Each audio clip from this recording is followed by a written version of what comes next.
एक नई मॉर्निंग के साथ आप सभी का जो है स्वागत है। तो आज हम यहाँ पे वो जो हमारी लीव थी उसको हम आगे प्रोसेस करेंगे और ये यहाँ पे सूख चुकी है क्योंकि बारिश का मौसम है तो बहुत ही ज़्यादा ठंड है और मॉइस्चर ज़्यादा है तो टाइम ले रहा है ये छाया में सूखने के लिए। धूप में इसको आप सुखा नहीं सकते हो।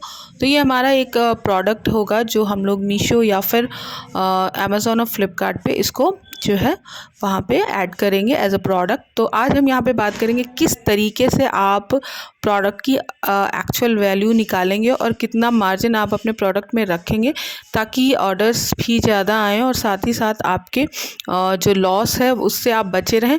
तो इसमें बहुत सारे फैक्टर्स हैं किस तरीके से आपको उसकी एक्यूरेट वैल्यू जो है काउंट करने के बाद अपना मार्जिन ऐड करना है, जिसमें आपको रिटर्न्स भी ऐड करने होते हैं क्योंकि रिटर्न का जो लॉस होता है उसको भी आपको यहीं पे निकालना होता है। जब और जो ऑर्डर पैक होता है उसी हर ऑर्डर्स के साथ ही आपको अपने रिटर्न का जो लॉस होता है उसको आप इसी में काउंट करेंगे ताकि आपका जो ओवरऑल प्रॉफिट हो वो प्रॉफिट में चेंज हो, ना कि आपका लॉस में।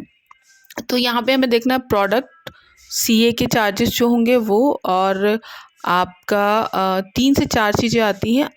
उसके बाद आपको ऐड करना, अगर मीशो पे है तो वहाँ पे कोई भी कमीशन नहीं है, लेकिन पैकेजिंग, प्रिंट आउट, जीएसटी, ये सारी चीज़ें हैं जो आपको उसमें काउंट करनी है। काउंट करने के बाद जितनी भी आप एक लेवल मतलब एक आप पूरा अपना निकाल लेंगे जितने भी फैक्टर्स होते हैं, और उसके बाद आप इस प्रोडक्ट में जितने भी फूड 100 से नीचे वाले आपके बनेंगे, 100 या 150 वाले जितने भी आपके प्रोडक्ट बनेंगे, मतलब जो फाइनल प्राइसिंग आएगी वो 100 से 150 के बीच अगर आ रही है तो उसमें आपको मार्जिन 20 रुपये रखना है मैक्सिमम टू मैक्सिमम।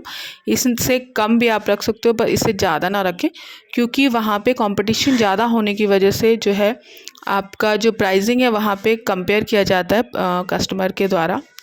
और मेन जो होता है प्राइसिंग ही होती है, और प्राइस कंपेयर करने के बाद ही जो सबसे लोवेस्ट प्राइस होता है इंसान उसी को ऑर्डर करता है। तो आप मार्जिन के चक्कर में अपने प्रोडक्ट को बहुत ज़्यादा हाई फाई मत डालें, मतलब उसकी प्राइसिंग ज़्यादा ना करें क्योंकि ज़्यादा प्राइसिंग के बाद जो है प्रोडक्ट बिकना कम हो सकता है। कॉम्पिटिटर्स की वजह से जो है जो लोवेस्ट प्राइस होगा उसी को लोग ऑर्डर करते हैं। तो इस वजह से आप अपने मार्जिन को जितना हो सके उतना कम रखें। मार्जिन जितना कम होगा उतना ज़्यादा प्रॉफिट आपको होगा। प्लस दूसरी चीज़ ये भी है कि प्रोडक्ट की जो प्राइस है और प्राइस के साथ उसकी क्वालिटी को कंपेयर करना ज़रूरी है उसका, और वो दोनों चीज़ें बिल्कुल बराबर होनी चाहिए। अगर आपकी प्राइसिंग ज़्यादा है और आपका प्रोडक्ट की क्वालिटी उस प्राइस के अकॉर्डिंग नहीं है तो भी आपके रिटर्न्स बढ़ जाते हैं, और रिटर्न्स बढ़ने का जो मतलब होता है वो सीधा सीधा आपका 150 to 160 लॉस में आप जाते हैं। तो ये सारे फैक्टर्स हैं आपके रिटर्न्स के, जो भी रिटर्न आते हैं, और रिटर्न को बचाने के लिए आपको प्राइसिंग का जो मेन फैक्टर है वो आपको सीखना पड़ेगा। और अगर आप चाहेंगे तो हम लोग उसको डीपली वहाँ पे जो है आपको सिखा सकते हैं। बाकी ये सारी चीज़ें आप वॉइस ओवर थी, बाकी एक्टिव जो वॉइस ओवर यहाँ पे ख़त्म होता है। अब हम लोग जो यहाँ पे ये सारे रोज़मर्रा की चीज़ें हैं, और अगर आपको इससे ज़्यादा जानना है तो आप हमें कमेंट कर सकते हो। और इसी के साथ हम लोग यहाँ पे अपना वॉइस ओवर रोकेंगे और डायरेक्टली आपसे जो भी वार्तालाप होगा यहाँ पे डायरेक्ट होगा। आपने अभी तक हमारी वीडियो देखी, पूरा दिनचर्या देखा, और ये मैंने दिखाया था आपको स्टार्टिंग में कि ये वो क्या है, और इसको हम लोग अपना प्रोडक्ट एज आ मीशो पे चूज़ करने वाले हैं क्योंकि मीशो और क्या कहते हैं फ्लिपकार्ट और अमेज़ॉन पे आपको जो है कुछ डिफरेंट प्रोडक्ट के साथ अगर आप उतरेंगे तो पक्का से पक्का आपको जो है वहाँ पे सक्सेस मिलेगी। और एक प्रोडक्ट और है जो मैंने चूज़ किया है अपने लिए, वो है चिया सीड्स। आज के टाइम पे चिया सीड्स की डिमांड बहुत ज़्यादा बढ़ रही है। अगर आप जाओगे देखोगे कि हर कोई अब चिया सीड्स को जो है खाने लगा है, उसको सोक करके पीने लगा है। तो उसकी हेल्थ पर्पज़ से उसकी ज़्यादा डिमांड्स जो है बढ़ रही हैं, और ज़्यादातर लोगों का उस साइड ध्यान नहीं जाता। हेल्थ में ध्यान तो जाता है पर चिया सीड्स से छोटी छोटी चीज़ों पे नहीं ध्यान दिया जाता, जो कि बहुत ही न्यूट्रिशियस है, बहुत ही इंपॉर्टेंट है अपनी बॉडी लाइफ के लिए, डेली लाइफ और आपके बॉडी हेल्थ के लिए।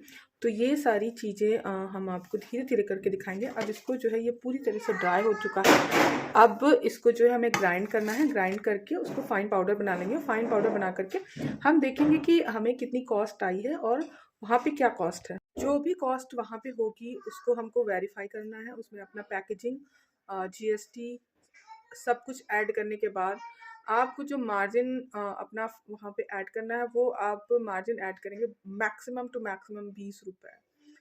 15 रखिए तो ज़्यादा अच्छा होगा। अगर सारे खर्चे सब कुछ निकालने के बाद आपका जो प्रॉफिट होगा वो आप 15 से 20 रुपए के बीच रखेंगे। इससे ज़्यादा का मार्जिन आप वहाँ से नहीं ले सकते इन छोटे छोटे प्रोडक्ट से।